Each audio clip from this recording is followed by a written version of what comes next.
Hadirin jamaah sholat Idul Adha Masjid Al-Mubarak Tuban yang dirahmati Allah. Marilah kita sama-sama bersyukur kehadirat Allah Subhanahu wa taala.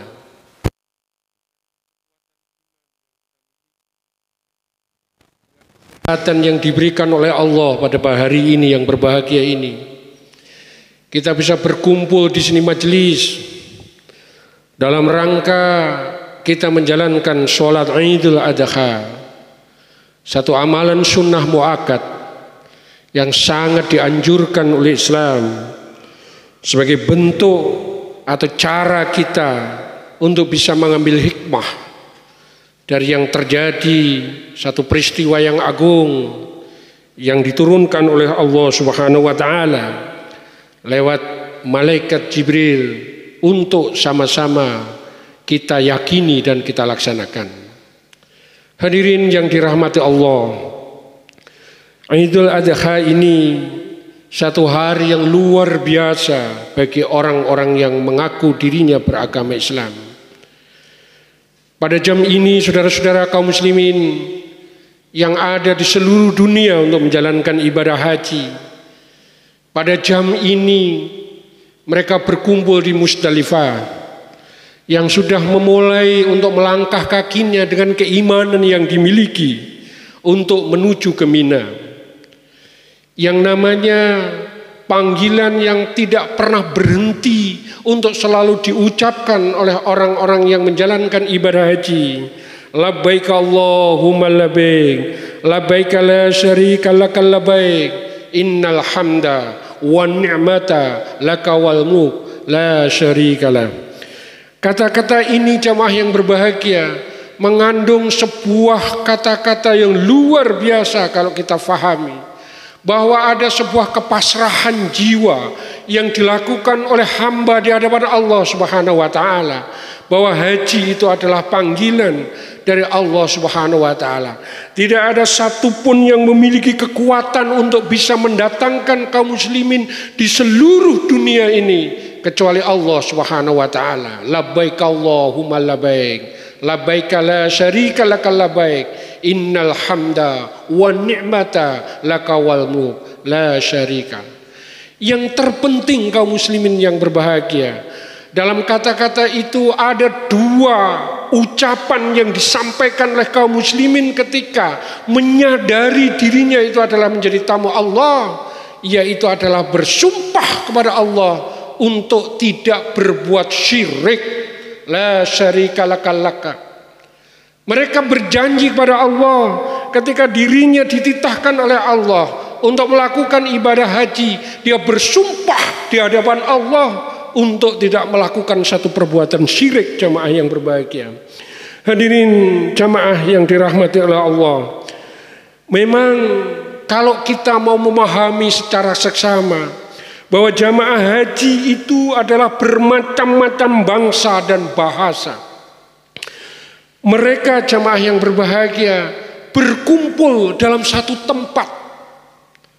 Yang kemarin ketika kita puasa Arafah, kaum muslimin dari bahasa yang berbeda, dari bangsa yang berbeda, mereka berkumpul pada satu tempat yang disebut dengan Padang Arafah.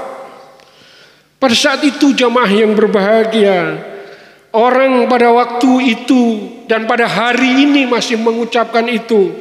Mereka jamaah yang berbahagia, walaupun dengan bermacam-macam bangsa, bermacam-macam bahasa, tetapi pada hari ini jamaah mereka sekarang berzikir dengan bahasa yang sama. Mereka berpakaian dengan pakaian yang sama, yaitu pakaian ihram. Laki-laki semua memakai pakaian putih, tidak berjahit dan membuka setengah dadanya. Jamaah yang berbahagia, seakan-akan gambaran itu menggambarkan pada kita tidak ada bedanya seorang raja dengan hamba sahaya. Orang memakai pakaian ihram tidak ada bedanya seorang pembesar dengan rakyat jelata. Dan ini juga menggambarkan tidak ada bedanya seorang sarjana dengan orang yang biasa. Semua gelar kebanggaan yang sering digunakan untuk merendahkan orang sekarang harus ditinggalkan ketika mereka wukuf bersama di padang Arafah, jamaah yang berbahagia. Seluruh pangkat kebesaran yang sering ditonjolkan untuk menakut-nakuti orang kini harus dilempar. Mereka mengucapkan bahasa yang sama, mereka memakai pakaian yang sama, walaupun mereka berbangsa dan berbahasa yang berbeda-beda. Hadirin jamaah yang dirahmati Allah, semuanya itu menggambarkan bahwa di hadapan Allah Subhanahu wa taala semuanya itu adalah menganggap dirinya itu kecil.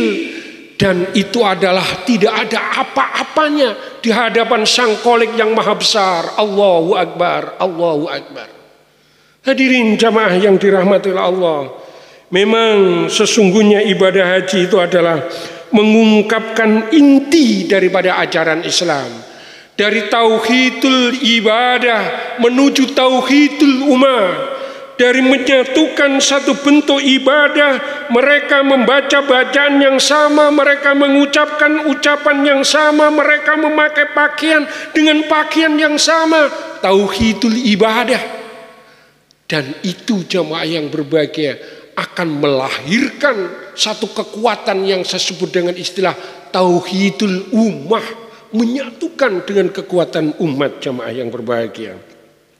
Bayangkan jamaah yang berbahagia, pada hari yang sama jutaan manusia beribadah dengan cara yang sama, membaca bacaan yang sama. Bahkan ketika saudara-saudara wukuf di Arafah, kita yang ada di Tuban ini juga melakukan puasa Arafah.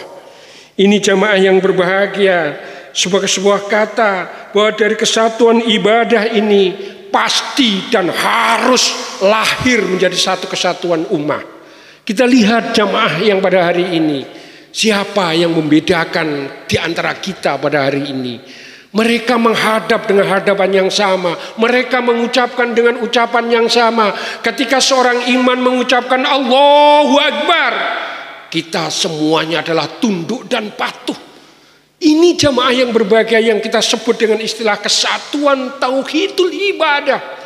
Dan nanti sebentar lagi sebagaimana yang diumumkan takmir tadi, ada sebuah kekuatan umat yang dahsyat yang kita lakukan ketika ada penyatuan tauhidul ibadah ini. Pasti akan menjadi kekuatan yang amat sangat dahsyat, sebuah energi yang sangat besar ketika kita ada di tengah-tengah masyarakat. Dan itu yang kita sebut dengan tauhidul ummah, penyatuan daripada kekuatan umat. Hadirin jamaah yang berbahagia, dari apa yang kita belajar dari ibadah haji jamaah yang berbahagia? Kita seakan-akan diberitahu oleh Allah, Islam ternyata bukan hanya sekedar mengadarkan semuanya manusia itu adalah sama di hadapan Allah Subhanahu wa taala. Tetapi jamaah yang berbahagia, Islam juga mengutuk sikap mental yang melebihkan antara satu kelompok lebih daripada kelompok yang lain. Ini jamaah yang berbahagia ketika kita memperingati Idul Adha dengan menghadapkan pikiran kita ini ketika saudara-saudara kita itu adalah wukuf di Arafah yang pada malam ini tadi sudah melengsar ke Musdalifah. Dan nanti pada tanggal 10 ini jutaan manusia mereka berkumpul di tenda-tenda Mina dengan mengucapkan dengan bahasa yang sama, dengan memakai pakaian yang sama. Mereka sekali lagi tidak ada bedanya seorang presiden dengan rakyat biasa. Semua gelar yang selama ini digunakan untuk tunjukkan pada orang sebagai satu tanda untuk menunjukkan kesombongan hilang. Dan ini jamaah yang berbahagia, sekali lagi Islam tidak hanya sekedar mengajarkan bahwa di hadapan orang ini, di hadapan Allah itu sama. Tetapi yang terpenting, Islam sangat mengutuk sikap mental yang merasa dirinya itu adalah lebih hebat daripada yang lain. Jemaah yang dirahmati Allah Subhanahu wa taala, biasanya yang merusak diri kita ketika ada di tengah-tengah masyarakat. Itu yang sering kita gunakan untuk merasa dirinya kita lebih tinggi daripada yang lain, itu hanya ada 3 hal. Yang pertama, ketika diri kita itu adalah merasa diri kita itu adalah memiliki keturunan yang bagus. Yang kedua, ketika diri kita di tengah-tengah masyarakat merasa bahwa diri kita punya kekuasaan. Kemudian yang ketiga, jamaah yang berbahagia, kita merasa diri kita ini adalah memiliki kemampuan dari sisi ilmu pengetahuan.